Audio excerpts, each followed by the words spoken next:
I hereby call to order this meeting of the Strategic Housing Finance Corporation of Travis County. Today we are at beautiful 1033 La Posada Drive, and it is 1:09 by my watch. The first order of business is the roll call and confirmation of quorum. Ms. Honeycutt. President Julio Gonzalez Altamirano. Present. Vice President Jan Winning. Present. Director Delete Becker. Here. Director Ashley Huddleston. Here. Director Keisha Prentice. Here. Director Lisa Reams. Here. Director Rebecca Weber.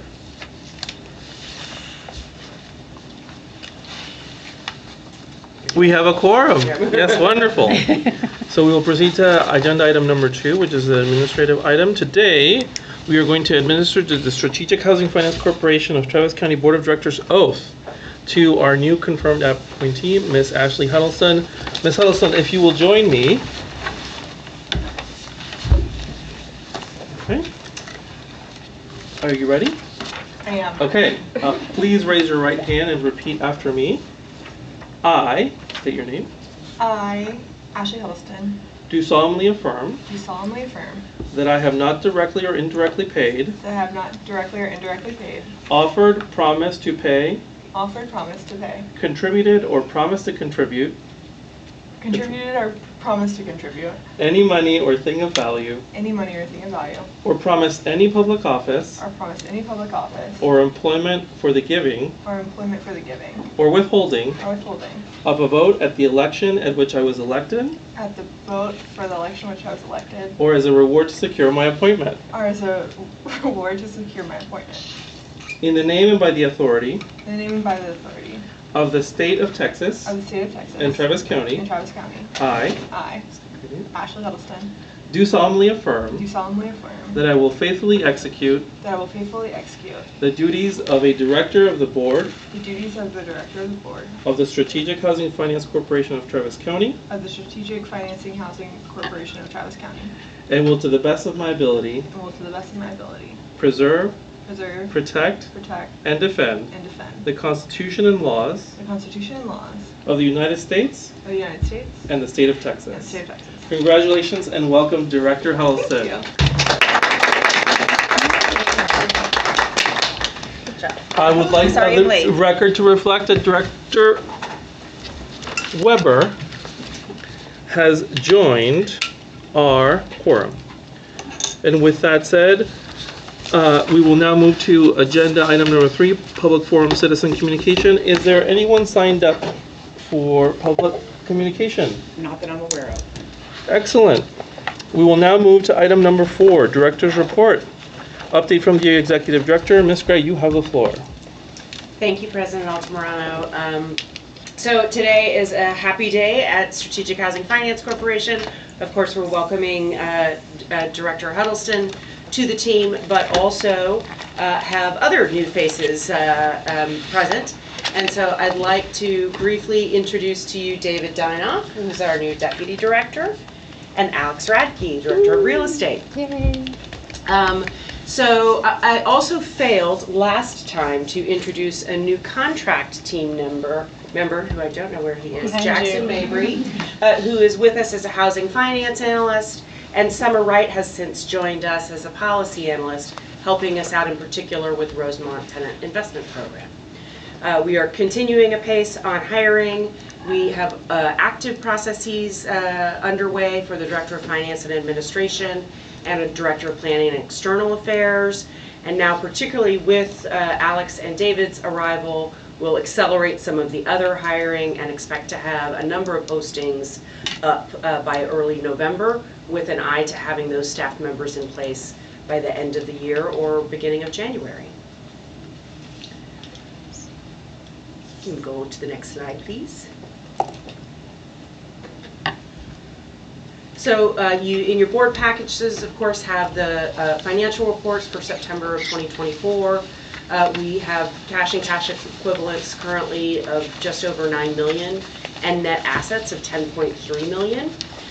One thing to note is that that net asset amount has increased by about $700,000 in the last month, and that corresponds to us beginning to record on our books receivables for fees that are owed to us by our developer partners. So this is really just the beginning of that process. We may wish eventually to also record any counterbalancing entry for doubtful accounts, but understand that that's part of our process of beginning to formalize our understanding of what is owed to us from our active developments. So in terms of budget to actual, our income was just over $2 million through the end of September. That's 71% of what had been projected. And expenses are just over $750,000 at 23%. So a word about those percentages. You remember that in August, we had the second amendment to this year's budget, which added $2 million for the Rosemont Tenant Investment Program. And that budget for this year is spread evenly over the months, which is why that percentage is so low. Also, we do anticipate that our expenses will increase markedly in Q4 as we bring on permanent staff and other contractors. I will also note that I'm going to sort of steal my own thunder from next month, but already this month we've received $800,000. So we've had some significant receipt of proceeds in the last couple of weeks. So we'll expect to see that income percentage increase in the coming months. Next slide. So just sort of an overview of our pipeline and portfolio. We now have 23 active partnerships, having closed one partnership early this month for a total of over 5,600 units. Of those 23 partnerships, 16 are operational and 7 are under construction or about to begin construction. In our stabilized portfolio, our occupancy rate is 86.2%. We have, continued to see, I believe that last month was 86%, so it's fairly stable, but that is, we'll look here in a moment at a graph.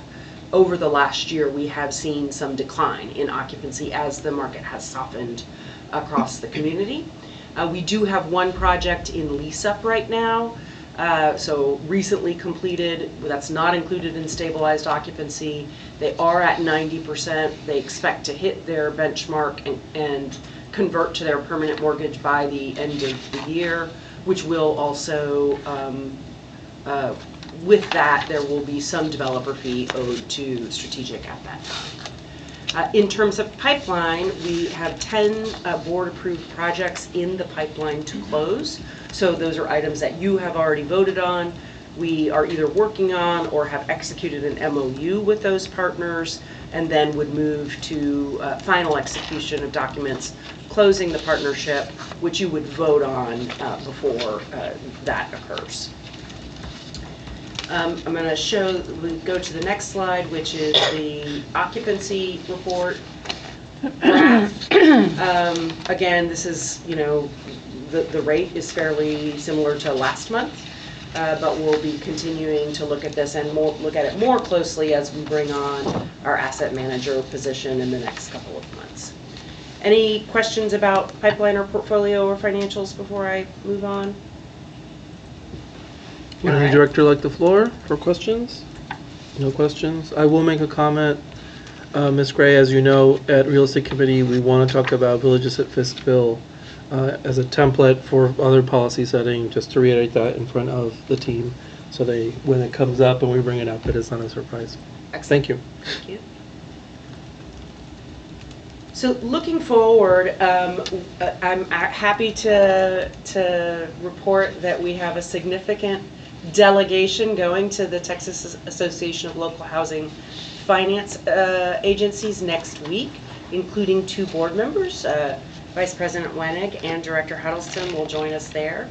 And so that's an opportunity for us, of course, to learn from our peers and share time with them, both skill building, and I think certainly will have top of mind the upcoming legislative session. We have released a call for proposals for a nonprofit partner for the Rosemont Tenant Investment Program. Those proposals are due to us November 4th. It is plausible that we will be able to process those and select a partner by the November board meeting. If not, it would be December. You may recall that we, of course, are in the midst of a budget process. We posted to Forum on the 18th a draft summary budget on the expense side, and on the 7th of November, we anticipate having a longer conversation about budget, answering any questions you might have, spending some additional time on our revenue projections. We are working with a CPA firm to really schedule all of the different fees and contingent revenue that's related to our projects. That is not quite finished yet, but hope to share that with you at that time, and we'll be spending some time on portfolio in general then. And then we have 2 more regular board meetings before we end the year. Having said that, that's the end of my report. I will note that as we move into the action agenda today, we have 3 projects that we'll be looking at, but because we also have on the agenda a discussion from the HR committee, and then we have an executive session, I'm going to be attempting to move quickly through these projects, but certainly ask any questions that arise for you as we discuss them. Are we still on track, do we think, to do the budget at the November meeting? Or are we thinking that might be December now? I still think that that is feasible. Okay. I think, because we are working with a third party and the analysis on revenue is significant, that's a fairly heavy lift, but on the expense side, I feel like we're well positioned to have a good budget for the board. Do you have any other questions, Dr. Weber? Yeah. Would anybody like the floor for questions? No? Comments? No? Okay, wonderful. Then let us proceed. After that stellar update to our action agenda, our consent agenda, Eager Beaver. And this is approval of the minutes for the September 26, 2024 regular meeting. Is there any objection to moving these unanimously? Then they are so moved. Now we go to the action agenda. We have 3 projects, and I want to make sure we take these in the order the staff would like, and also acknowledging that we have one of our developer partners here. So we might want to do 53 Yes. first. All right. So we will go to item C, which is Cumberland Road. 600 Cumberland, that would be slide number 31, Kevin. And staff will present, and then we will ask other individuals to join Yes. us. All right. You have the floor, Director Gregg. Thank you. So today we are bringing for the board's consideration a mixed income or workforce housing project at 600 Cumberland. This is new construction. It is a dense project, 8-story podium-style mixed-use building on Cumberland, basically at South First, so right in the heart of South Austin. It is a mix of efficiency 1-bedroom and 2-bedroom units, totaling 118 units. The per unit development cost is $389,000. Which I'm sure the developer can speak to, but very dense site, obviously different construction requirements on a site like this. The partner is Heartwood Real Estate Group. Chris Affinito is here with us today, and you have previously approved 2 other projects with Heartwood. Those are still in the process of finalizing the MOU pre-close.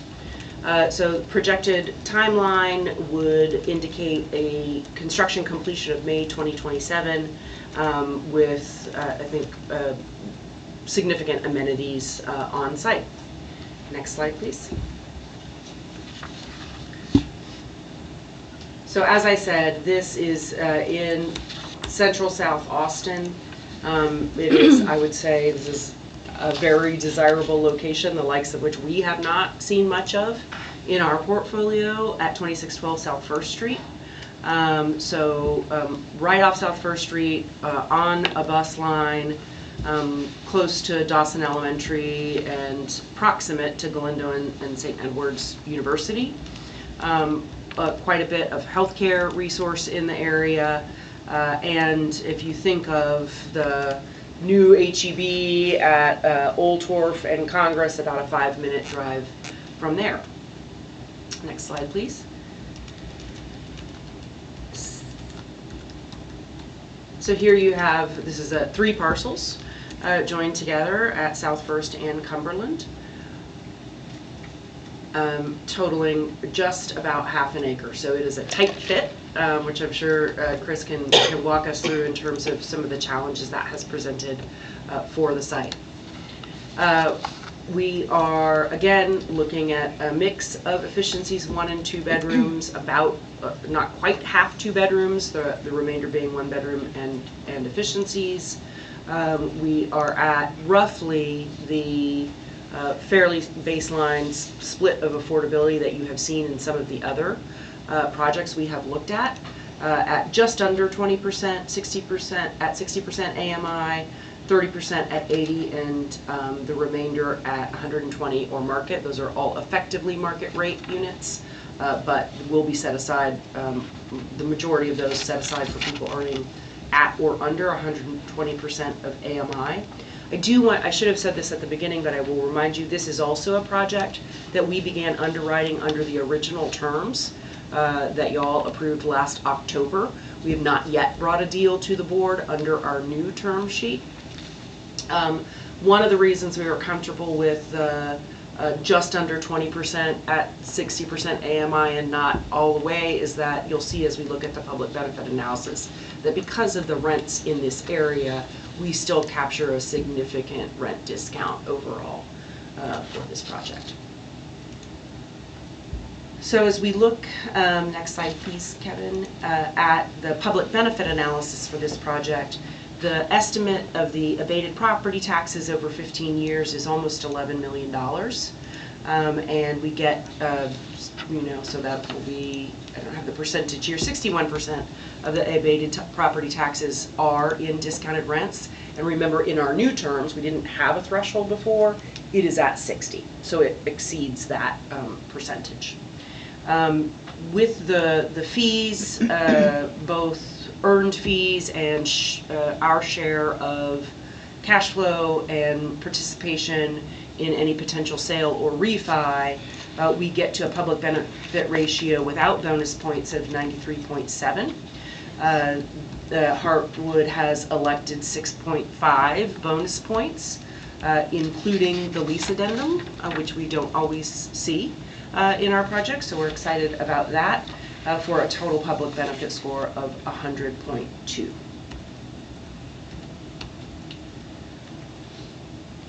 can go to the next slide, please, Kevin. So today we're asking for board authorization to negotiate and execute a memorandum of understanding with Heartwood for this project.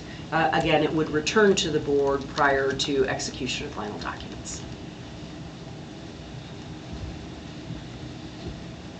Thank you, Director Gray, for your presentation. Would you like to, does anybody have any questions of Director Gray's presentation? I do. Director Weber? I wondered if 93.7 without bonus points was the highest public benefit that we've seen. Without bonus points? Yeah. I don't know. And but it's fantastic. It's fantastic. Yeah. So just thank you. yes. Yeah.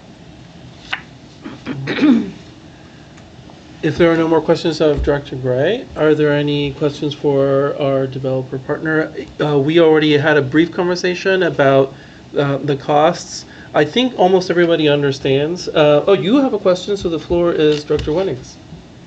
No, I just wanted to invite you, Chris, to talk a little bit about your vision for this project, how you got that incredible parcel, which I'm really, really excited about, and also the architectural element that you have a bonus point for, how you came across that, and just anything you want to tell us about how we got to this place, because it's a very interesting story, I'm sure, because nobody else has done this, and I'm very excited. It's in my neighborhood. Yeah, happy to. I mean, so this is our third project that we brought to the board, and we would like to be bringing things to the board, and just any kind of deal we do has a lot of similar features, right? I mean, we're going for workforce housing. Typically, I would like to see more affordability unlocked projects like the first two. For reasons involving the cost here, which we can get into, it's not feasible in this present market condition. Unfortunately, it used to be feasible and it will be feasible again, but not right now. You know, so they've got that certain level of affordability, pretty deep mixed income. We like to offer Class A projects, Class A locations. The idea is we want people that are in the workforce who are, you know, working in the city of Austin and serving our city to be able to live here and live in places that they want to live in. So that's a feature that you're going to see in all of our projects.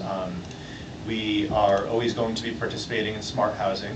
Participation in smart housing requires that you participate in Austin Energy 1-star, Austin Energy Green Building 1-star, which I'm assuming everybody's fairly familiar with that. That is the sort of the archetype for what became LEED. So Austin Energy 1-star is a pretty intense green rating on the national scale.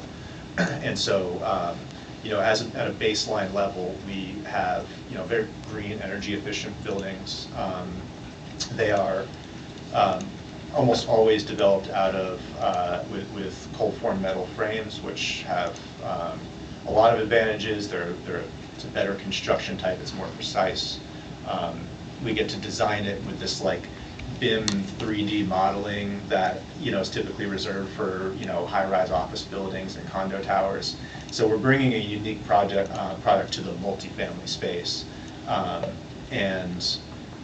know, that's kind of where that architectural bonus comes in. We look to do transit-oriented development. You know, this is across the street from 2 bus routes, and so, you know, I think at a baseline level, a lot of those bonus points are just something that you get with one of our projects. Could you, do you yield the floor, Director Wenning, or do you have an I just additional want to question? emphasize for those who don't know the hood, it's also walkability. This is an area where you can live without a car. Yeah. Yeah, do you I'm yield the- astonished that you can get 118 units there. Oh, I know. Yeah, totally. Will you talk about, like, is it particularly tall, or how did you do that? Yeah, I mean, and again, this was initially intended to be an affordability unlocked project, which allowed a 50% height bonus over at the time what the current zoning was. We had 60 feet, it allowed 90 feet. So we've always been working within 90 feet. Back years ago when we were planning this very, very conceptually, I think there was 2 or 3 stories of above ground podium, 5 stories of residential.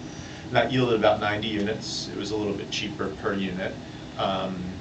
It would have entailed building a 3-story parking garage very close to a couple people's houses.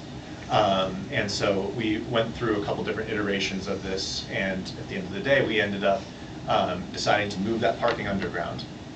And so now, with the exception of the first floor that serves as, you know, the lobby and retail and circulation, all 7 floors above it are residential. And so we went from 90 units to, for a while it was 110 units, and then as we've really fully onboarded the architect and you know, really gotten into design, now we have 118 units.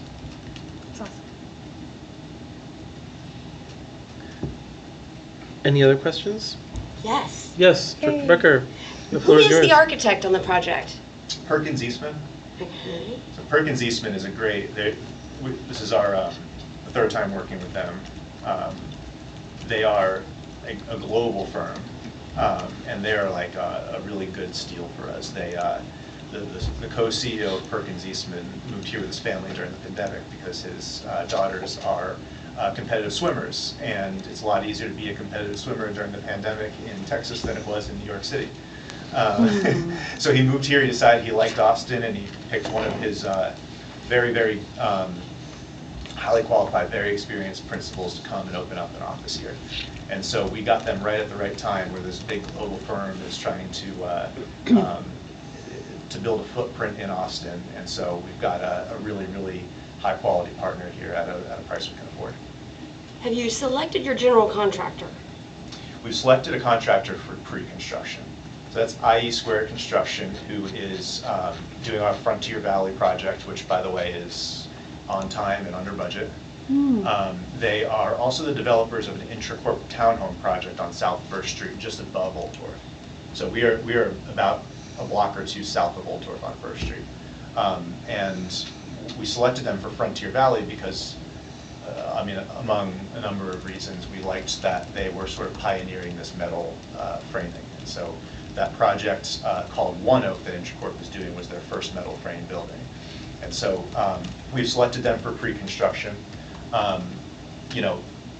We're kind of doing this in a little bit of a strange order because we have our site plan approval already, but we don't really have architecture. We're really just kind of getting into that now, and so construction's not going to break ground until late next spring. And so as would be the case with any contractor, we need to make sure that we can underwrite their price, and if we feel like it's not competitive for one reason or another, we would take it to the market and competitively bid it. But our hope is that they're along for us, for the whole ride, and that we end up building it with them. Is there another general contractor you've used to build multifamily in Austin? And you've chosen not to go with them or bid it out? No, the first multifamily project that we've broken ground on was Frontier Valley, and that's with IA Square. So they're getting first crack at doing our second one as well. There are other groups that we are looking forward to working with, but we think that they're a good fit for this size and this product type. Okay, so you've only got one under construction, that's the general contractor, that's going well. On Frontier, do you have a quality control program, plan on everything? Third-party water consultants, all of those things? Hey, when did Frontier break ground? Frontier broke ground in October of 23. When does it deliver? The end of January of 25. Okay, got it. And you're on time and on budget. Excellent. I like that. Okay, you answered that. Who was the architect at Frontier? Was that also the Perkin? That was Market Square Architects, much smaller group based in Austin and New Hampshire. She decided not to go with them. No, this building type's probably a little bit intense for them. Gotcha. I think those are my questions. Thank you, Director Baker. Yes. Any other questions? What Yes, are- Director Huddleston. Thank you. What are the bonus points for the lease addendum? How many? What is that? So we need to get to, thank you, I should have explained this. So for us to bring something to the board, it needs to have a public benefit score of 90 or above. And that could be reached, and in this case actually was, through financial benefit only, so the rental discounts and the associated fees. But the board, when they created the policy, wanted to make sure that we could also give some credit for non-tangibles, if you will, of policy, either quality in construction or policy. And so the tenant protections is that the developer agrees to adopt a lease addendum that is predominantly tenant protections that actually mirrors what the city's rental housing development assistance program does. We may not always have exactly the same thing, but it's a solid tool and known to developers. And in fact, in the case of Frontier Valley, where it's affordability unlocked, that is part of a requirement of that. Of that program. So we allow the developers to then capture, I think it's 2.5 points for lease addendum and get closer to that 90 score or above, as in this case. Great, thank you. I would love to see that Yeah. if I can. Thank you. Yes, and if you may yield the floor. Are you Yes, done, yield. Director Huddleston? So this is a subtle but important thing. Our appointers, the court, back when many of us were appointed, had a very expansive and prescriptive request about our incorporation of the lease. That's the Tenant Bill of Rights, which included some of the substantive provisions of the lease addendum. So as you read it and reconcile it with our workforce policy, it was an attempt to create incentives for us to implement the Tenant Bill of Rights, which included the lease addendum, because the market and many of our partners were reluctant to do that without some type of incentive. So it is something that the court has said is important, that we have tried in different ways to get going. The reason here it works out is because this is an affordability unlocked project. Go ahead, Director Gray. Frontier Valley was, this is no longer. This is no longer Yeah, AU? yeah, correct. Oh, even better. Yes. Thank you.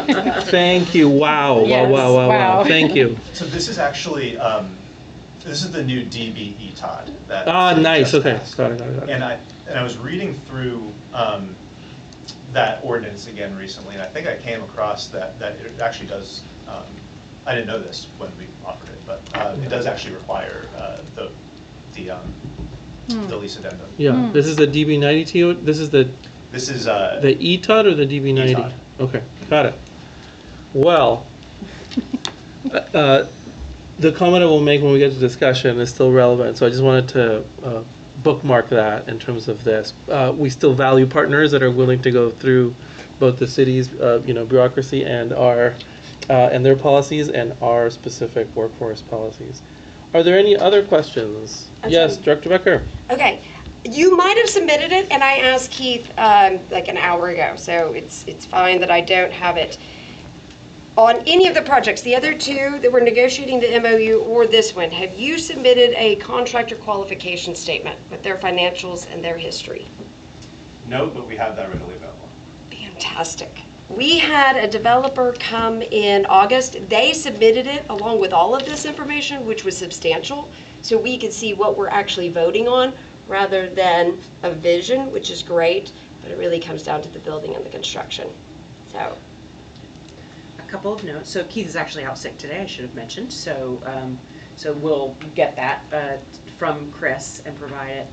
We are working on internally, you may or may not be aware, there was a pre-existing application, formal application for bond deals, but there had not been a formal application for workforce deals. And so staff has begun working on that and actually working on streamlining it all into one application, sort of more of a choose your own adventure. It's a single application, certain things apply if it's a bond deal and others if it's workforce, but some form of greater level of information around the contractor is expected to be part of that, Director. Okay, that's the end of my questions. All right. Would anybody else like the floor for questions? Seeing none, it would be appropriate to have a motion to adopt, which is moved by Director Wenning. Is there a second? Director Weber. We are now in discussion. Would anyone like the floor for discussion? Seeing none, then I will offer a concluding comment before calling for a vote, which is I'm so happy that we're leading with this one, but also a little bit concerned because this is quite a potential star in the portfolio for a variety of reasons that have already been touched upon. One of the things that we can do, while the city is not the entirety of our jurisdiction as a Travis County entity, is help some of its programs and policies be able to pencil out. And as we discussed this in Real Estate Committee where we heard it, and we're very excited about it, sort of figuring out how we can provide the financial oomph to make some of those really good policies that the city aspires to see implemented work is good. This is a very special location and a potentially signature development that will reverberate in terms of some of the things that we're trying to accomplish in housing. Personally, as you all know, we have been acting as a counter-cyclical ballast during the rough macro environment, and we are still kind of open for business in terms of that outlook. So getting to move this along so that it may be a position to be leasing up in 2007, where there could be significant supply constraints given what we're seeing or anticipating in the market, is really exciting, and that we can lock in mixed income housing. These 60 AMIs, we have, we value them differently, and a 60 AMI here is very, very valuable. So that we can have our seal of approval on it is very meaningful. And I say this so that as we have, backed Notional repeatedly, because we have so much belief in you and what the firm is trying to do, that we very much hope that you will fulfill those expectations. And today I'm very confident that you can, and that's why I will be supporting this project. If there are no additional comments? Here's a question. Yes, Director Weber. When you said 07, I 27. 27. Oh, okay. I assumed you meant 78707. It's going to travel back in Okay. time. Wouldn't that be great? Yes, go I'm ahead. going to ask one question. Just because you're separating them, are you separating them legally, or is that doing business as? Notional and, The being a real estate developer is just a bunch of series of special purpose entities, right? So the brand, the mothership entity doesn't really do much, but that is a separate entity from what used to be called Heartwood, and Heartwood will be what's left of Heartwood. And I'm sorry, I'm going to go back a little bit just because I was not talking about this to the full group, but Heartwood for the past since 2020 has had a couple verticals based on the sort of variety of my experiences. So we have workforce housing, multifamily that we develop for rent, hire contractors to build it for us, and then we've had another vertical that builds in-house and does spec construction, so townhomes and single-family homes. At some point, I looked at our website, and I thought that it was incongruous that we had workforce housing over here and a very, very expensive home in Westlake over here. And so we decided we were going to split this into two companies, operate them independently of each other for the purposes of brand clarity and everything. This market's been worse for sale construction than it has for multifamily, and so we've decided that we're just going to wind down that built in-house single-family residential component. And so Notional is now up and running independently of Heartwood. I kind of swing back and forth between emails because I'm having to wear both hats still, and we're hoping that sometime in the first quarter that will all be wound down and Heartwood will be gone and it'll just be Notional. So sorry for all the rebranding and all the confusion. no, I think it's significant, because I'm always concerned when people change their names, like PSW to Story Built. So I do have, I'm going to say this as we go into the vote. Since this is a public-private partnership, if you will, I do think you should bid it out to 3 GCs and get the numbers. I think handing it to one GC can pose problems. It can also be beneficial, but it can definitely pose problems. So I would recommend staff put that in the MOU. Would you like to, would that be an amendment to the motion? Do you want to amend our resolution, or we can go through the process of amending the resolution that has been provided, or we can have a dialogue with staff subsequent to the vote through the real estate committee to try and achieve the outcome that you prefer. I think there's a hesitation I have is, obviously we went through a process, and this is a new requirement, and so I don't on face have an issue with it unless we talk it over and it creates concerns. Do you see what I'm saying? It's like we haven't talked about it to this point, and so it's kind of at the end. Throwing them.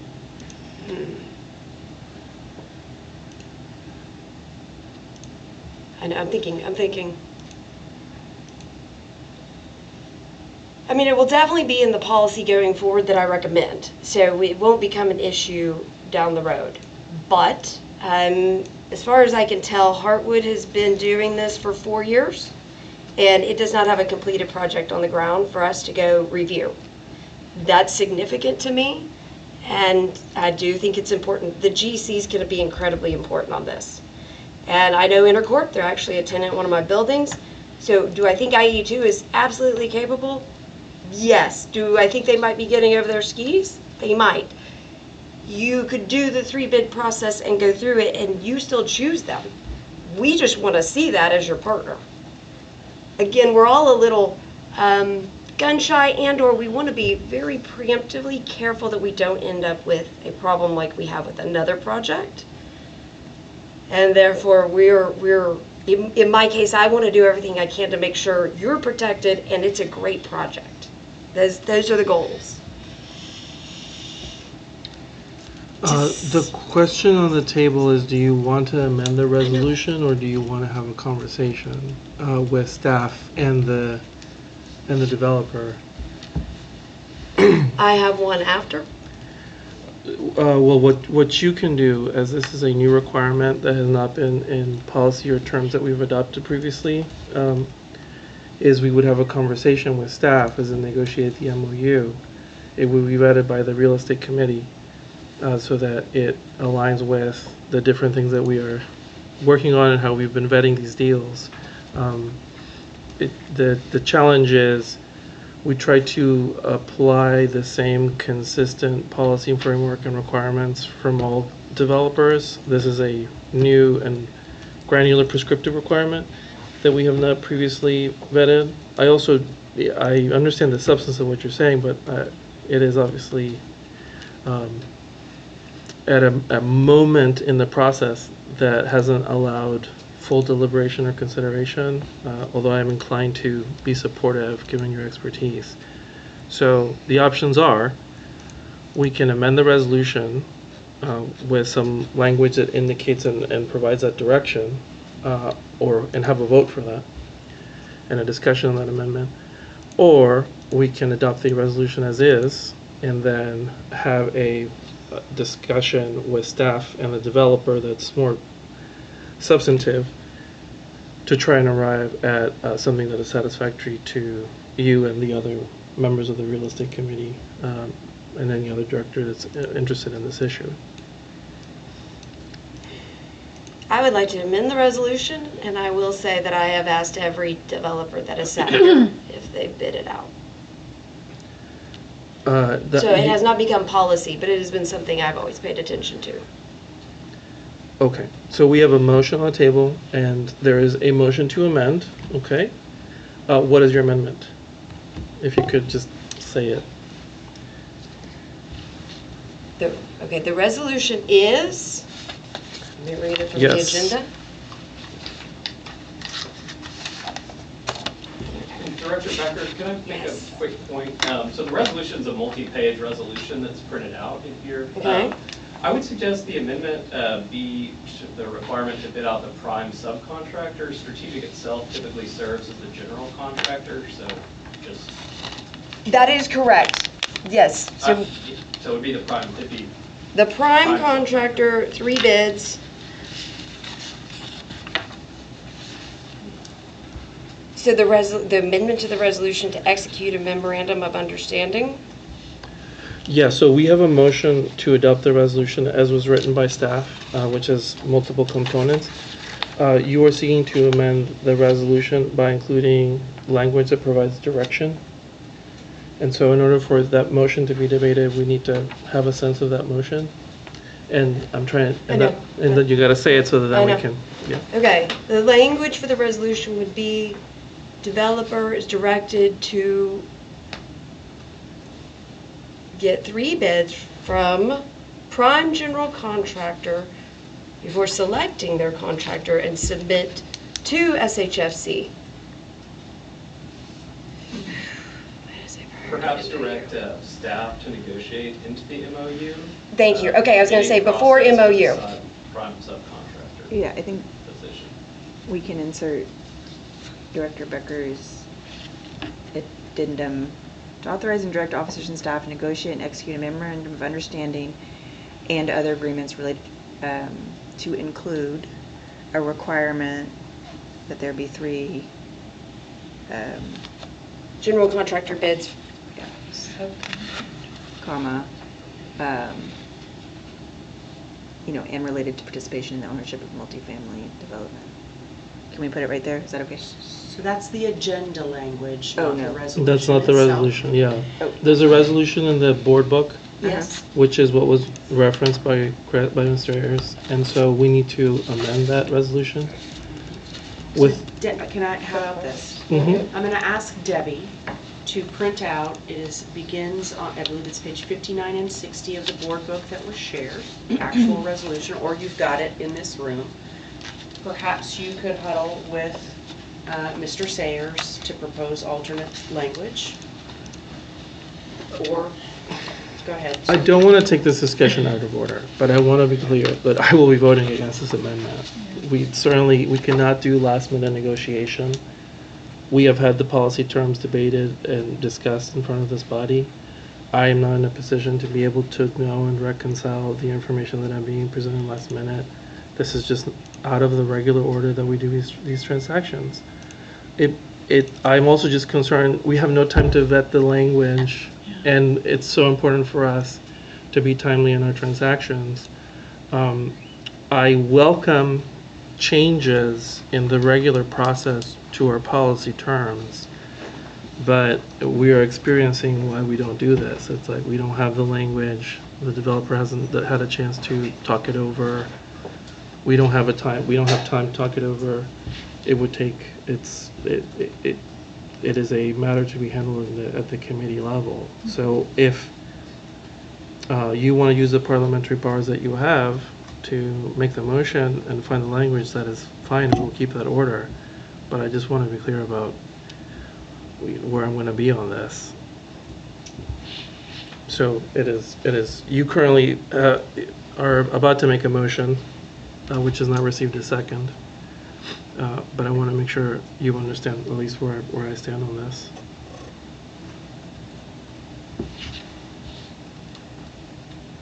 Permission to just add a comment from, as a fellow member of the Okay. Real Estate Committee and the Vice President. We are struggling to get our timeliness going as an organization where we post the materials to all directors as close to a week in advance as possible so that folks can go on the message board and put in some proposed amendments, and we can have thoughts ahead of time. And so, like the president, I'm having a little trouble, just a little whiplash here, trying to reroute my brain and get the language clear on what and all the implications of it in situ, in the moment that we're about to vote. So I think we're striving for more process. We're not quite there yet, and I totally respect your additional items, and I wonder if there is another way to do that and relegate it to the Real Estate Committee and to staff in this particular deal, and then maybe introduce it in advance with a little more time for us all to chew on it. That's my thoughts. I will pull the resolution, Pull your amendment. pull my amendment. Okay, so if you do not want to make an amendment, the venue that is open is for you to communicate your expectation in writing, which we will then pursue with staff. That said, so to go back to our regular order, an appropriate way to do this would be for you to ask the question of our developer partner, what would be your response to this requirement? Okay. So would you like to ask the developer partner that? What would be your response to that requirement? Yes. If we were to impose this requirement, what would the My reaction? inclination is to say I think that's a very good idea. And it would be, in fact, more helpful to me to have that required of me than to be asked by you to do it in trust and then have to negotiate with the pre-construction, because we still need somebody for pre-construction, right? And so I want to be able to keep them happy and engaged in the process, knowing that they have to go out and put their best foot forward at the end. They're working all this time and it's not guaranteed. It's not guaranteed, but it's definitely not guaranteed if they know it's being bid. And that is easier politically if I'm required to do it. I wish that Drew, my partner, was here just because he's the construction guru, right? And I would like to be able to ask him, are we going to have a tough time getting a pre-construction contractor on board? So as long as he's not thinking something that I'm not thinking of that would be really, really difficult here, I'm inclined to say, yeah, let's put that in the MOU. It's a good idea, and it makes it easier for us to ensure that we're getting the best pricing, and we just tell the pre-construction contractor, it is what it is, it's a requirement. Wonderful. So what I'm hearing is that you will write your guidance in writing to the real estate committee. The real estate committee will communicate to the staff, and a developer partner will, it sounds, take a very strong look at it.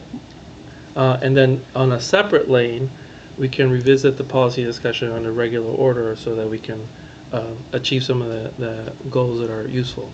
The motion on the table remains adoption of item 53. Is there anyone else that wants the floor for further discussion on item 53? Seeing none, then we will take a voice vote for approval. All those in favor say aye. Aye. Any opposed? Abstentions? Abstain. Let the record reflect that the item passes with one abstention. Director Becker. We will now, thank you so much. We will now move to item 51. Excellent. So Kevin, if you would take us back to slide 13. Thank you. Before I launch into discussing item 51, I do want to preface that by saying these are both bond transactions. So they are requests for inducement of private activity bonds, which will allow for application at the state where the deadline is tomorrow. These transactions, or the requests to the board, often come quite early in the development process for these projects because of the state deadlines. And consequently, in some cases, and it is true in the two deals that we have presented to you in your board package, and we'll talk about in the coming minutes here, is that they're a little bit earlier in terms of nailing down all of the details of the financing of the projects. I will just say that, and we'll endeavor to point out as we discuss these, we think there are some ways in which the capital stack needs tightened, the financing needs to get a little bit better on these deals probably to close, but we are probably several months out before they would get a reservation at the bond review board and then be looking to move toward coming back to you. So that's just context for the two following deals. So Branchview Apartments, as I said, is a bond 4% tax credit transaction. New construction, 330 units. Also, this is in Pflugerville in Northeast Austin at a per unit development cost of just under $230,000. The developer partner here is Journeyman Group.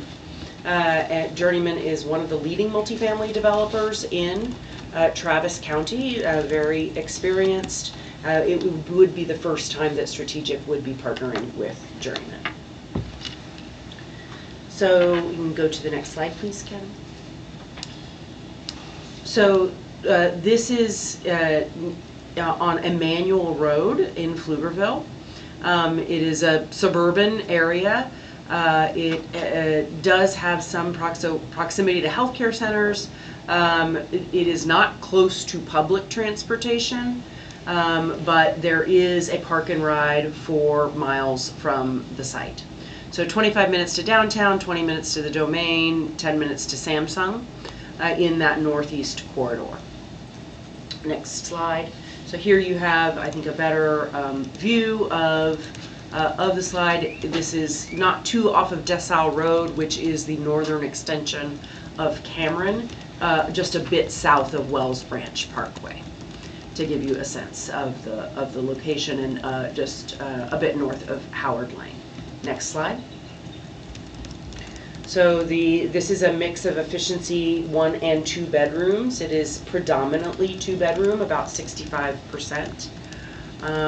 And as a 4% tax credit project, these are all 60% AMI units.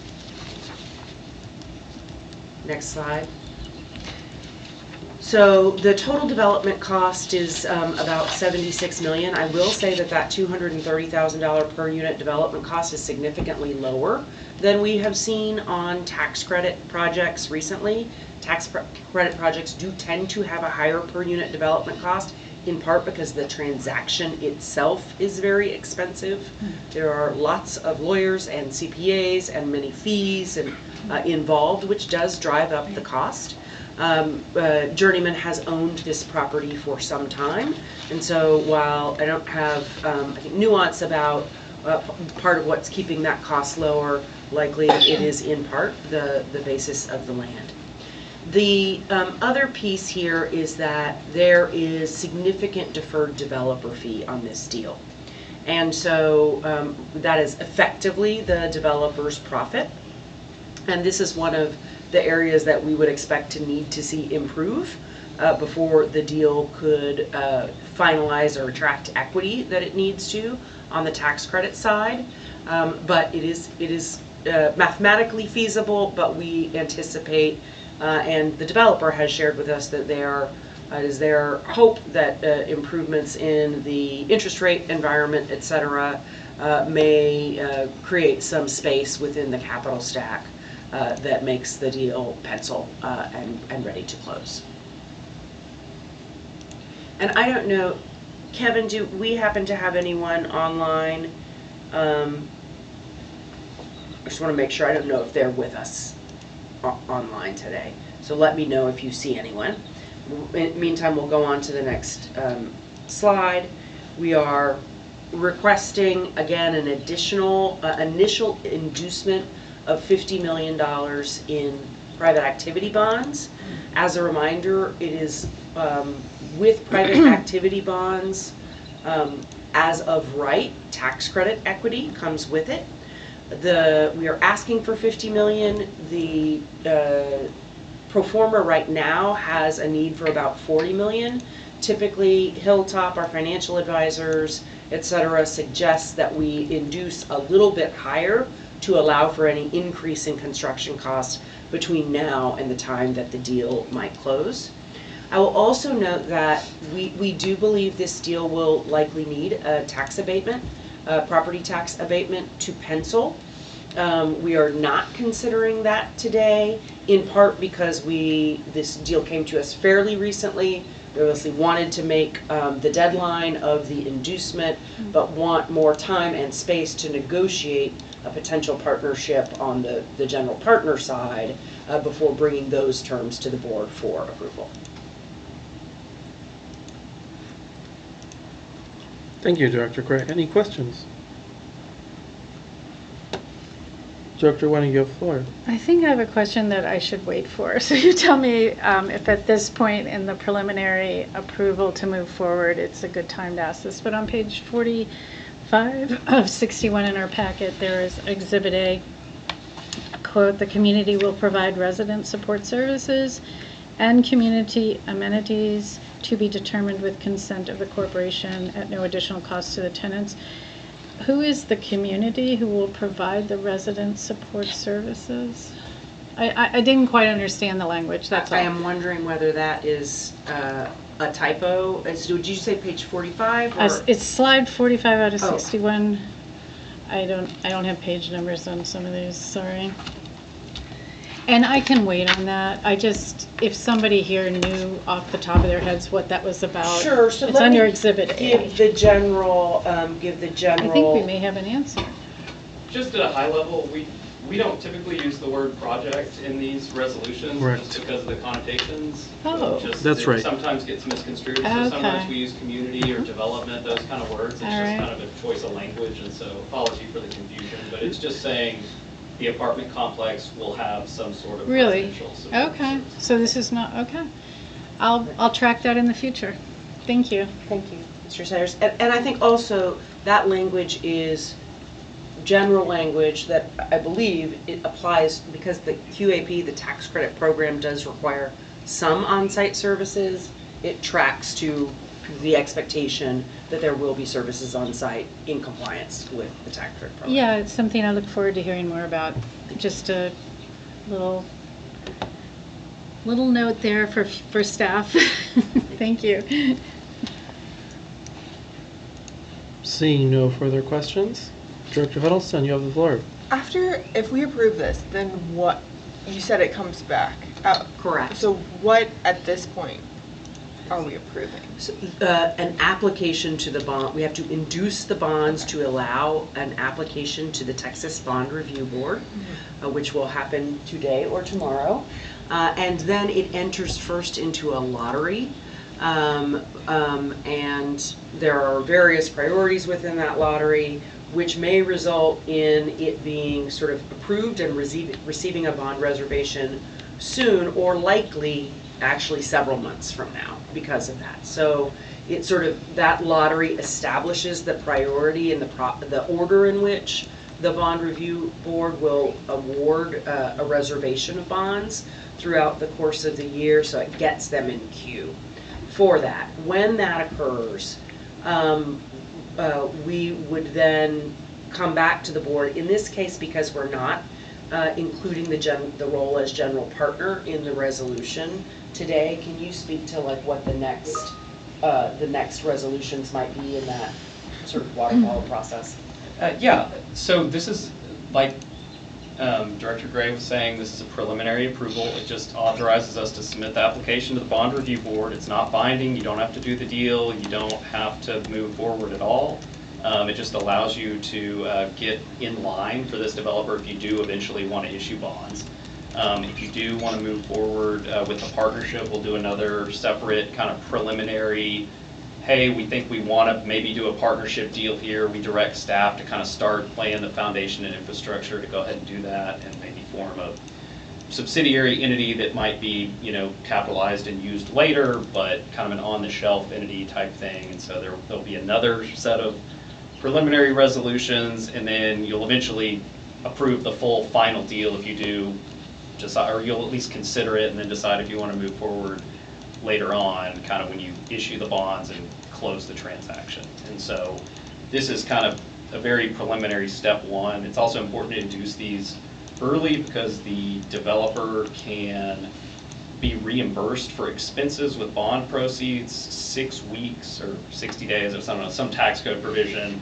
Their time clock starts the date that the inducement resolution's passed. And so they have some incentive, and y'all do too, as the issuer of the bonds, to have these induced fairly early in the process. But Understood, thank you. Wonderful. Anybody else have any questions?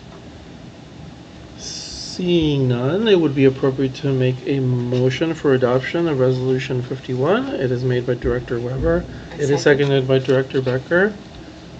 Discussion. I'm going to say one thing. Journeyman is fantastic. They are so experienced. They do a ton of projects with their own money. You can drive by hundreds of buildings on the ground in Austin, Texas. I hope that we get them as a partner to bring a lot of projects.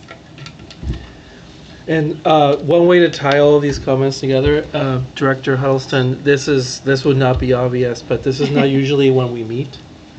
The reason we are meeting today is because, as part of a plan we hatched a long time ago, we wanted to have a meeting. We kind of are like, we try and stay open for business late. And so this is a partner that, as some of my colleagues know, I have wanted us to get for a long time. And we are kind of here, it's a last chance dance in some ways. I don't know if that's the appropriate metaphor. It's being an Xer is so difficult sometimes. And it's so cringe. And We all cringe. it is cringe worthy. X is just inherently cringe. In any event, it is sort of the getting close to the last moment where we can do these things. If we had met when we regularly meet, it would be too late. So we move it up as part of our way of trying to get as much deal flow and do as much positive stuff as much as we can. And so that is part of also why this is it's very early. And one subtle thing that was communicated that I just want to reiterate for everybody is we are not currently doing our traditional tax abatement support. We may come back to that, but this is just the bond inducement, just so that we're clear. with that discussion and clarity and set of rousing endorsements, we're going to take a voice vote. All those in favor say aye. Aye. Any opposed? No. No nays. Any abstentions? None. So the matter carries unanimously. And this takes us to item 52. Excellent. Thank you. So we are presenting another 4% tax credit bond deal, recommending an initial inducement for Casey Bridge seniors. Casey Bridge is just 107 units that would be located in southeast Austin, just off of 71, really between Montopolis and 183. The per unit development cost here is about $294,000. The development partner is Prime Company. They, as I understand it, do, and keeping out today, my recollection is that they do have permits on this property with an estimated completion in July 2027. So the map on the next slide gives you an indication of the location. This area, probably the most proximate, I would say, rich retail area is the Riverside or Old Wharf corridors. There is, of course, some retail, etc., along 71, but there is much denser development in those areas. It is, of course, proximate to downtown along 71, very close to the airport, with medical clinics and grocery stores within a 3-mile radius. You can go to the next slide. You have a closer look at the site. So it does, it is split by the road Casey Bridge Court. So that's a roughly 1 acre on each side of the property. All efficiency units, all at 60% AMI. So you can go to the next slide, which is the capital stack for the property. I think this is where we believe that there needs to be some probably improvement to the capital stack before we close. And I apologize, the unit mix on this was recently revised, so it is now at income averaged. It's 50 and 70% units, half and half. So in the tax credit program, you can either go all 60% or you can split between 50% and 70% units. And we, you may recall, we were scheduled to bring this to you last month and then pulled it to vet some questions. So I apologize that this slide wasn't updated, but it is half and half. So one of the sources of capital that the developer indicates they are going to pursue is City of Austin RHDA funds, which is Rental Housing Development Assistance. That would not have been viable at 60%, and so they it is eligible for the 50% units because that program is limited to assisting units under 50% AMI, but it is quite competitive. And so I think it remains to be seen whether they will be successful securing additional subsidy from the city on this front. But again, this is a preliminary approval from the board. We have likely a significant timeline between now and the time a reservation would be received to see if the capital stack solidifies, the sources of funding that they're proposing materialize. They are, I believe there is I'm trying not to look at Alex because she just came from the city, but I believe there is an RHGA deadline in November that they are intending to submit for. So we'll go then to the next slide. In this case, we are, the resolution requests that the board authorize the initial inducement of $20 million in private activity bonds. It is a smaller project, so a smaller bond amount. And again, they estimate right now that they need about 18 million or so. And so we have worked with Hilltop and others and are recommending 20 million to give a bit of cushion should their costs increase. Similar to the Branch View project, we do anticipate that an ad valorem tax exemption would be needed for the deal as currently structured.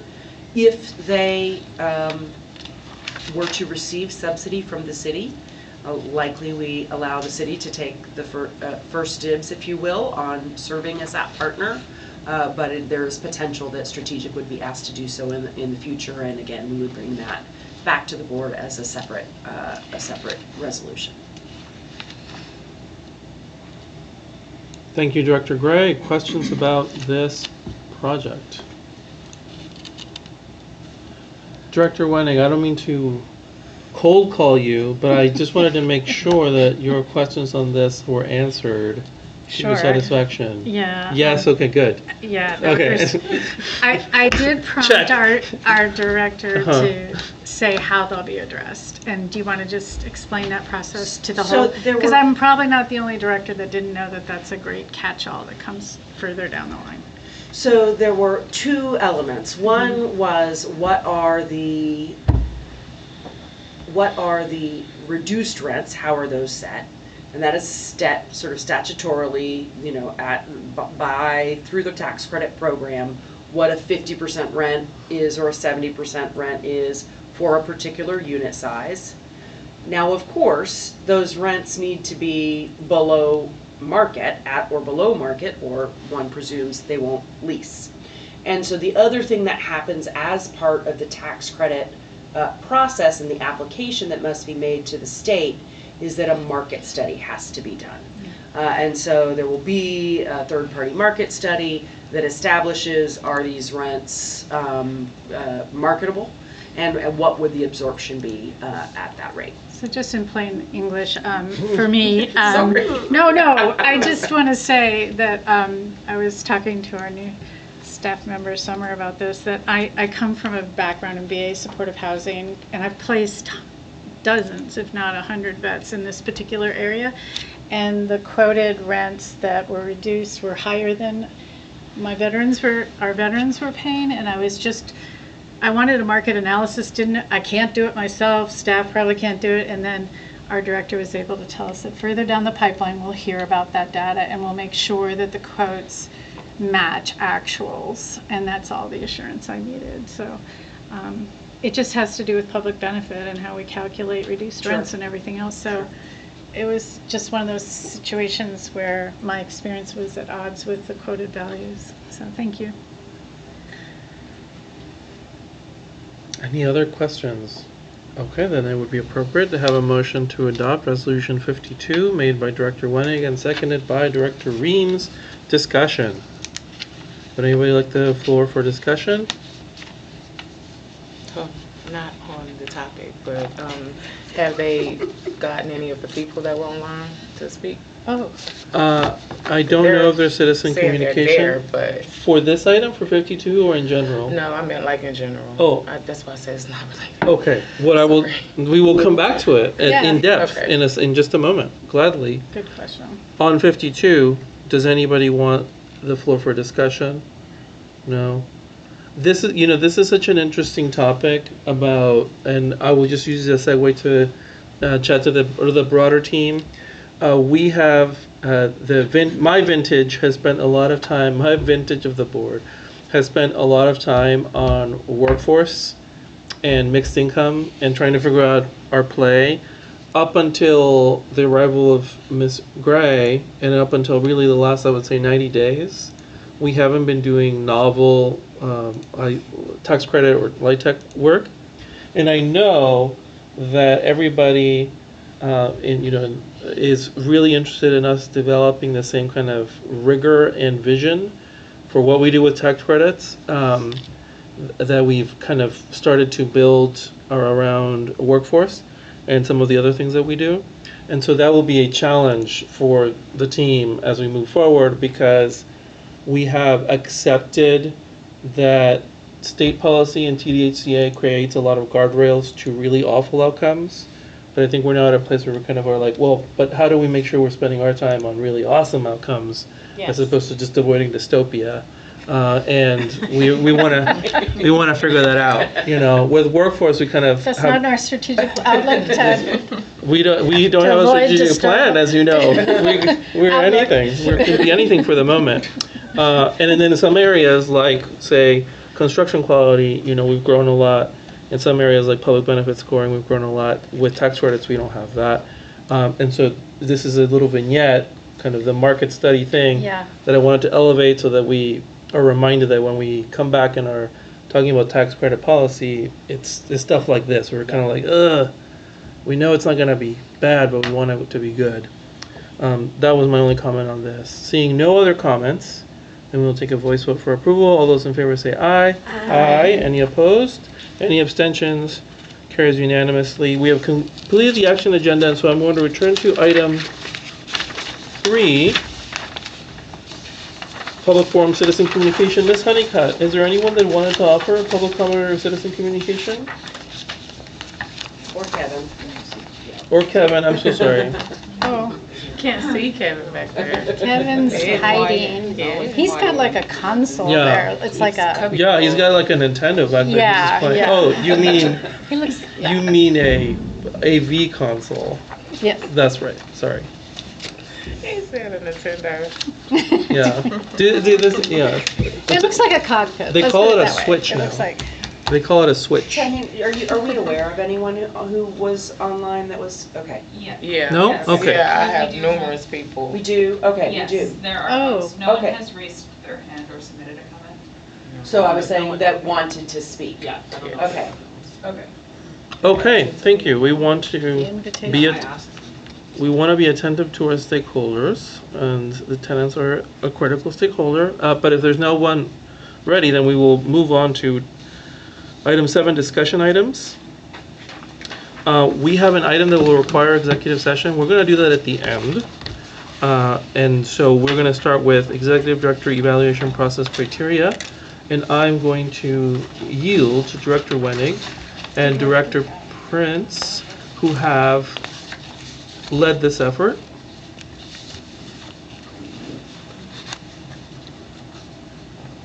So we're gonna do this? So if you can advance the slide, Mr. Brignac.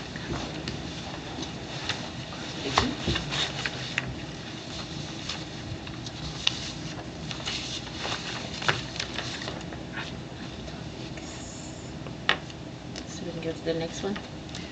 so, no, we should, We can go that one first? yeah, maybe I could just do an introductory remark. First off, the person that's invisible to us here, who's been like the motor behind all the administrative tasks that precede us being able to present today, was Bella. I don't know if she's online, but I'm giving a huge kudos to Bella for even putting this slideshow together. So what we're moving into here, folks, is a brand new year and evaluation process. We all, most of us, many of us, sat here about a year ago doing it in a very different way. So we decided to appeal to our new staff, and Bella answered the call, to help us broaden the areas of consideration for an evaluation beyond the narrow form that we used last year. And Keisha has been very much involved in leading this process as we broaden it step by step by step. And so this is our best effort to share with you what we've found and what we're proposing for this year. Okay, so you can go to the next slide. Okay, the purpose of the executive director evaluation process is to provide feedback and direction from the governing board, assess SHFC leadership strengths and areas of growth, determine ED bonus pay if applicable, and to build a culture of regular feedback and commitment to improvement. The next slide. So the proposed components for the year-end executive director evaluation will be, we're gonna weight 35% of it from the interim ED evaluation that we did from January to April 2024. And then We're gonna weight the rest of it, 65%, in evaluation for May through December 2024 with 10 KPIs. Next slide. That is the results from the That should look familiar to everybody. Mhm. Do y'all the evaluation remember these from bar January charts? through April. That's right. Thank you, Director That's the Weber. result. Pre-Vela, Weber came through. I can see why Director Gray is comfortable having these in the public record. Okay. So it's kind of tiny type, so I think we have a handout for everybody where you can read it blown up, but I don't know if everybody got it, sorry. So does anybody want to, before we move into the new area of evaluation, as Keisha's just presented it, does anybody want to say anything about the prior evaluation that we all participated in back in May and about the weighting of that?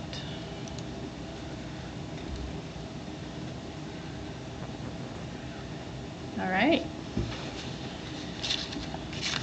We can advance the slides. Whoever's got the slide deck. Thank you. So moving into the new areas, we kind of had some big ideas here. So for evaluating Ms. Gray's performance from May of this year to December, we have key performance indicators, which we will get to in a second.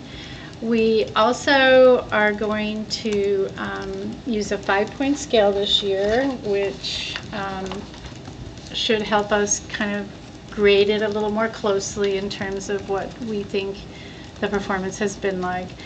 And those grades are at the bottom of that chart. We can move on to the key performance indicators if you'd like to. Did everybody get the handout? I don't think we have the handout for every. It was in your, sitting right in front of you. Oh, The agenda. Yeah. Yeah, they printed it for us. Yay. It's the green one. This green one. Okay, so we've got KPIs for the board to use and KPIs for the executive director to use. So starting with the green bannered one,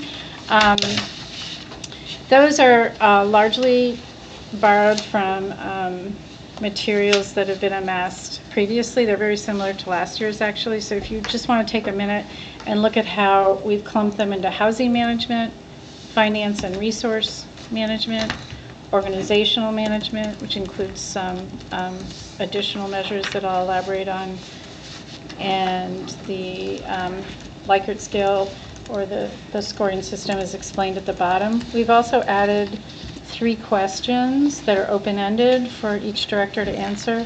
What are 1 to 3 notable areas of strength? What are 1 to 3 areas for growth or improvement? And what do you see as your trajectory in this organization, and what are the next steps?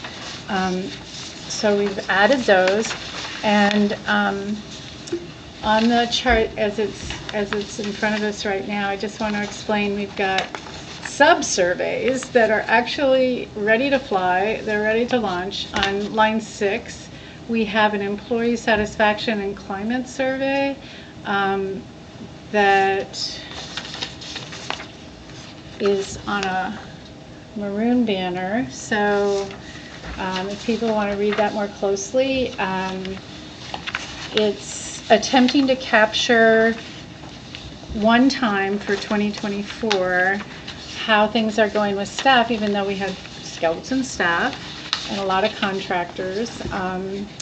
We wanted to at least get one survey in. Our hope would be next year, perhaps we could do a rolling set of surveys throughout the year that's not on a planned schedule, so people, it's not known exactly ahead of time when you're going to be surveyed, so that, you can catch frank data, maybe be more valid. So that survey also has 3 open-ended questions, which we were interested in collecting data from staff on. Please list any strengths or successes of SHFC and our executive director. Please list any areas for growth or improvement, and general comments.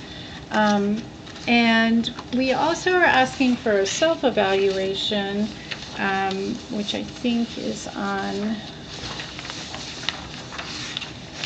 another paper. I don't know we got that one. Doesn't look like we got that one. Sorry, guys. It's unstable. It's this one? Is it, or is it? No? No, it's missing. Okay. So let me just say, interestingly enough, for the self-evaluation, we use the same key performance indicators that Ms. Gray will espouse upon and rate herself on. And we've asked her to rate the board. And in an add-on question, like, how has it been working with the board? How could we do better as a board? And I'm sorry you don't have that tool. It is a lot we were amassing in the last 10 days to get this ready for today. So I apologize for that. And we'll put them on the message board. They're supposed to be on the message board. They're on the message. I believe they're on the message board. Okay, so you can check those out there. That was an addition, and we do want to give our executive director room to just narrate on your experience and to bring up things that we don't even know that you've been doing, which is part of what your strength has been, to be honest, during the early part of this year and continuing May, June, and July, was we know you were juggling things that we didn't even have to handle. That have since been accomplished, and we look forward to hearing about that because we know it was a lot. And then I want to just take a minute to talk about what a Net Promoter Survey is. And again, our same HR committee, I used to be chair and Keisha used to be vice chair. Last year, we tried at exactly this point last year to launch these, and we were told by then staff that it would cost tens of thousands of dollars and would take 6 months to do, so it got nixed. But this time, our ace in the hole, Bella, is going to launch this survey. And we have 20 stakeholders who we are going to tap to answer a single question about Strategic Housing Finance Corporation. How likely are you to recommend working with Strategic to a colleague or friend? And it's a 1 to 10 scale. And then a second question, how likely are you to recommend to a colleague or friend to work with Diana Gray? And so we'll get those Net Promoter Surveys for the first time ever. I'm so excited about this in this year's allocation of weight to what is the organizational management and development of both our organization and Ms. Gray's leadership in the organization. So that's been a mouthful, and I'm sorry not all the attachments are in front of you. Does anybody want to talk about this further, or we could go back to the keeper, well, it's up there right now. Does anybody think we're missing key performance indicators that they think ought to be included? And I guess I preface this by saying it's been an unusual year. Oh, and we also tapped Ms. Gray for this. We asked her to weigh in on the KPIs. She had a chance to edit them and look at them, and we had a very fruitful and lengthy conversation on Monday of this week about that. Yeah. Director Winnick and Director Prince, thank you. Tell us the questions you want us want the directors to answer for you. Sure. The first one you'd like us to answer and give you feedback on. Sure.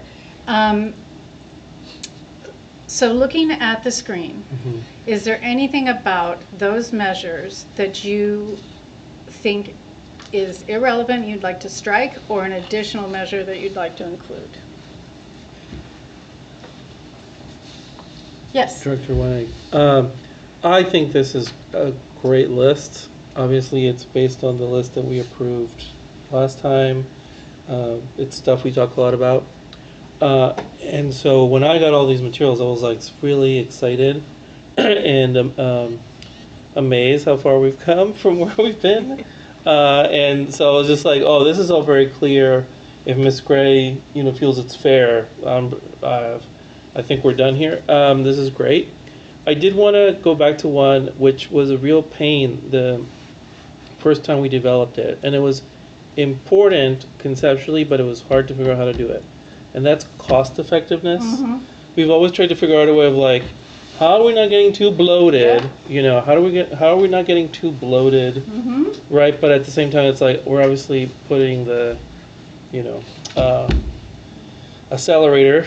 We're throttling up, and so if we were to do the simple stuff we did before, which is divide the budget by the number of units, it would be maybe a little off in terms of what we're aiming for, or it might be amazing if we consider all the units that are coming. Or so it was a provisional measure back then, just to add a little bit of context, because we had not had a lot of deal flow. And so it really was, we knew we were going to be dividing, we knew what the numerator and denominator were going to be pretty clearly, and we just wanted to say, let's make sure we don't go crazy outside of the budget. We're in a very different moment, but we still kind of care about the value. How are we thinking about how we're going to crunch this one this time? And if we don't know, we need to work up more on it. You know, we can. Well, that was Ms. Gray's question on Monday. Like, do you need staff to sort of dig in and take a look at these things? Do you have something in mind? I don't, because our situation is so different. I mean, I obviously can generate ideas, which I will not do at this moment, but it's the only one where I'm like, how do we want to do it? The others are, I think we've got a pretty good, if not crystal clear idea of how to do it. This one I'm like, this is something we care about. You know, because we talk about it with things like unit cost or et cetera. So, and FTEs, right? And so we're like, how do we want to do it? Ms. Gray, thoughts? So we did talk about this on Monday. We are coming from a scenario in which I think my assessment, which I think is likely shared by the board, is that for a portfolio the size that Strategic had, even at the beginning of the year, and pipeline, that probably the staffing cost, if you will, when we say here administration, but we mean, you know, was actually, I think, probably too low. And that resulted in an inability to give the attention to the portfolio and to new deals that was needed. And so if we were only counting this on deals that were built, right, you know, not in the pipeline but constructed, I would say I think we're heading in the right direction, and this indicator will tell us otherwise, right? It will tell us our cost per unit is going up, and I think that is, whether we're at the right place precisely or right now, I do think we're headed in the right direction. Having said that, we have added a ton of units to the pipeline this year, and our measure here is stable. Yes. Right. Oh, I see. So I actually, I am comfortable. This is one of 10 different measures. I am not feeling too worried about it, even if it ends up being sort of a negative in the overall score. It's okay. I do think it's important that we start to track this, right? And look at it. So I am comfortable either way. Staff is happy to help try to come up with some calculation or benchmark, but I will tell you that I'm comfortable with whatever direction the board takes on this. Might the metric be improvement? Administration cost per portfolio unit is improving? Well, like you were just saying, it's likely to go up because now we're adding staff. Yeah, but that's an improvement. Oh. If you look at it a certain way, right? Like, not bottom line, but Yeah. better attention. So I so appreciate this dialogue.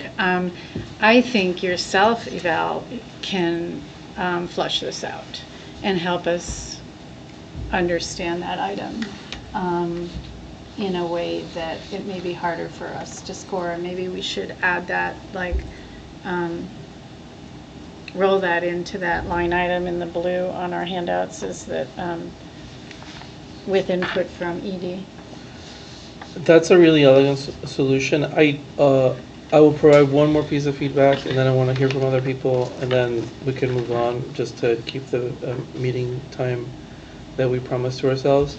So the KPI is one topic in the sense of, just like we look at what does a unit cost over and over and over as a way of knowing, is this one expensive, is it not, why is it expensive, why is it cheap? Yeah.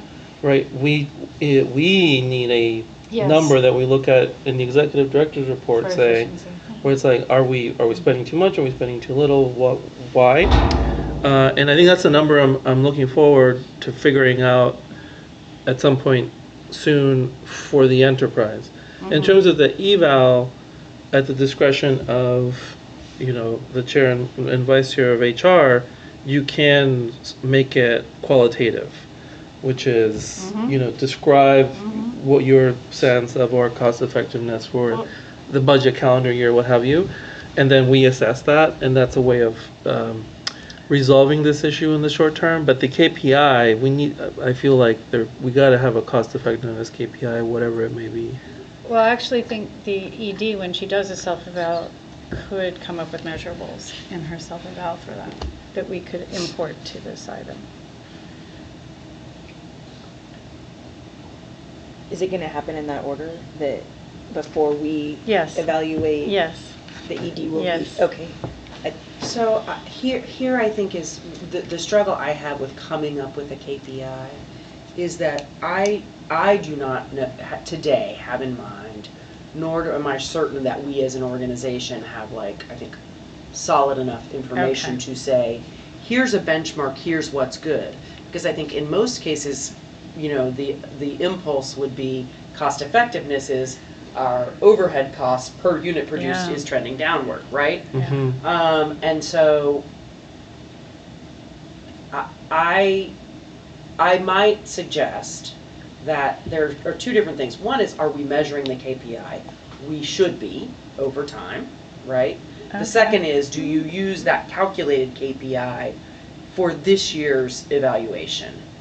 Or the establishment of it is the KPI. I like the first suggestion.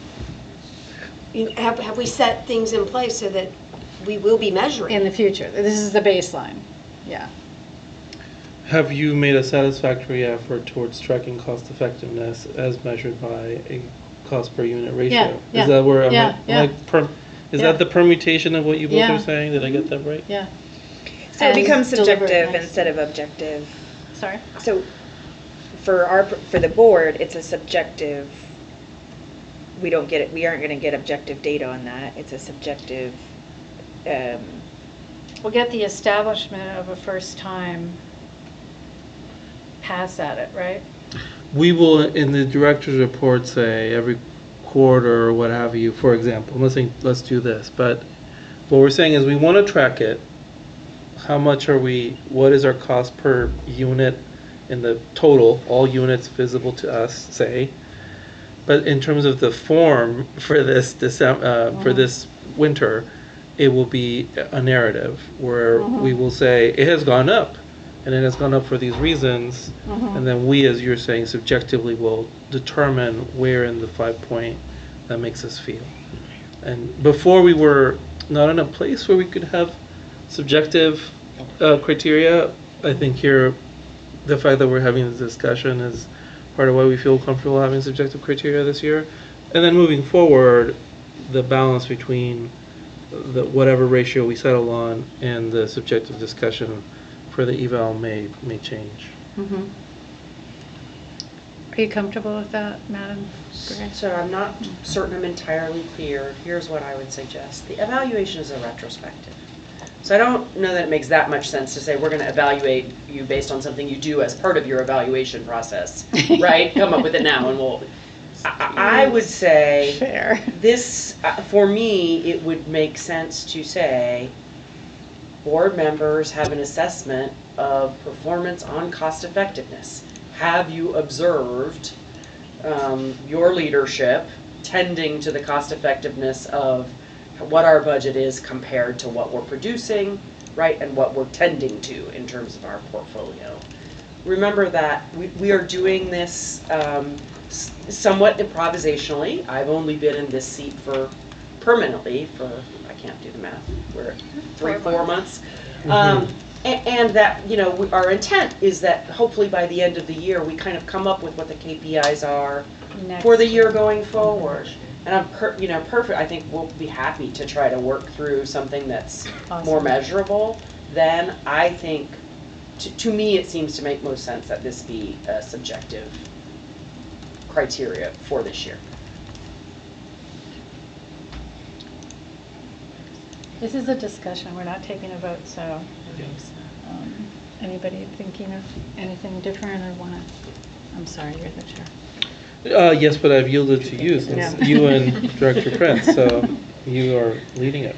We're leading this. And if you feel we've concluded, that is fine. I see wheels turning. I just want to make sure, we're doing the best effort we can and we'll get better. We're definitely aiming for a much tighter ship by next year. Yeah. And even though it's retrospective, so the financial reports are getting better every month.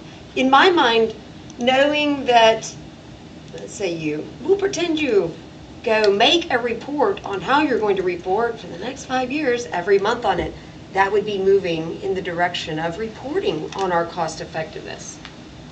True. Because I love reports and numbers. We know you do. Thank you.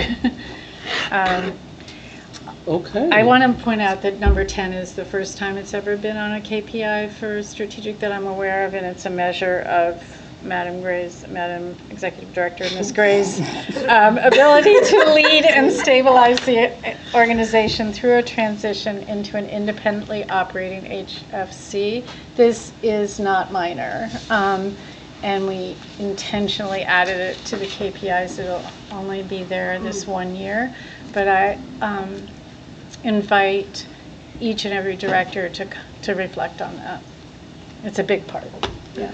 Director Weber, I'm going to relinquish the chair and actually move to new business.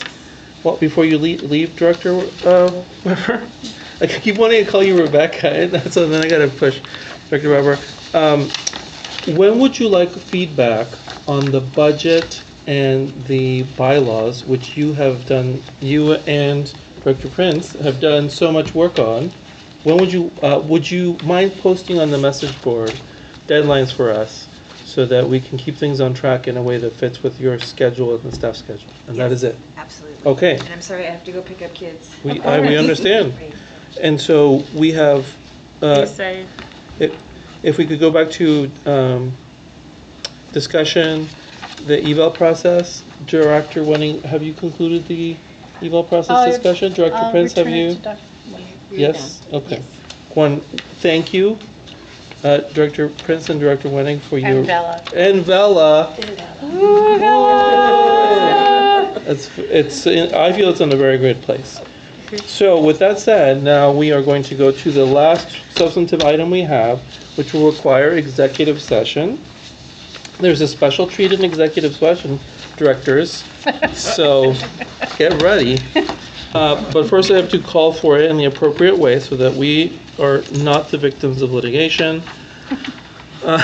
So we will move to item B in the agenda under discussion items, and we are going to go into executive session under Texas Government Code annotated 551071, consulting with an attorney, and under Texas Government Code annotated 551072, real property matters. Will someone make a motion to go into executive session? I second. Okay, and so it was Director Reams and Director Becker second. All those in favor of executive session say aye. Aye. We are moving to executive session. Do we want to let any remaining guests know that after this, we will be adjourning? After we emerge from executive session, our intent is to adjourn. Correct. Such that, since we're going into executive session, we're asking council to stay. I'm asking Mr. Dynop and Ms. Radke to stay, and other folks are free to cavort around the lobby for a little while we brief the board on these items.